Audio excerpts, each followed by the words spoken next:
Pa-rolling na daw. In 3, 2,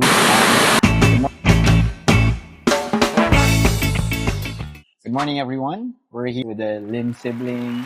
Yeah, my name is Mike Lim. Hi, I'm Benedict Lim. I am Izel Lim. They're also my teammates in the real estate industry. So today we're going to talk about real estate as an agent, as a manager, everything. JD, my question for you is, sa palagay mo at this point, ilang percent na yung level of, not sure kung dedication ba yung tawag na term, or kasi there was a time when you started, kasi you're coming from a totally different industry. Yes. Tapos parang you're still contemplating if this is the next career that you'd like to take. So ngayon ba, nasan ka na dun sa part na yun? Are you decided 100% or 80% or nasan ka na? Alright. Sir Mike, thank you for that wonderful question. Alright, but anyway, kidding aside, I did teach free diving. So it was a very different environment. Nung nandito na ako sa real estate, sabi ko, itatry ko.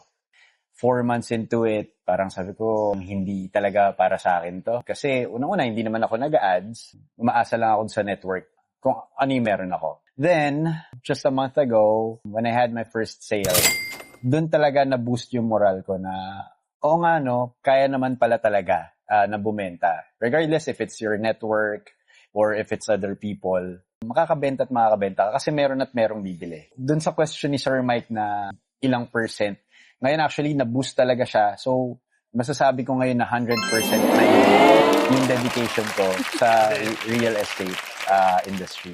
Kaya ko naman with the help of them as well. So, posible talaga siya. Alright?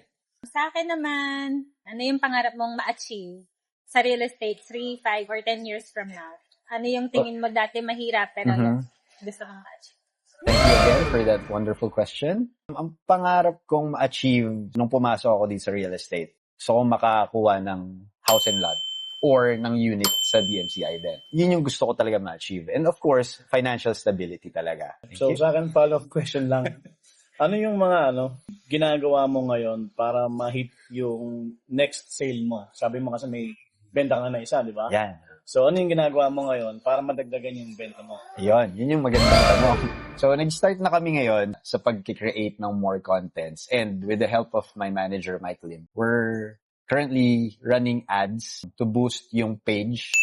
At the same time, inaaral ko na rin yung mga projects. Computation, since bago pa nga lang, inaaral ko na siya ahead of time, which is yung mga nakuha kong mga advice din sa mga teammates namin iba pa. So, aralin ahead of time, be familiar with the projects para at least kung may mag-inquire, alam mo kung paano sila sasagutin ng mas mabilis. Okay. Alright, so I guess that's it for today. And please subscribe and follow for more until our next episode. Bye! Bye.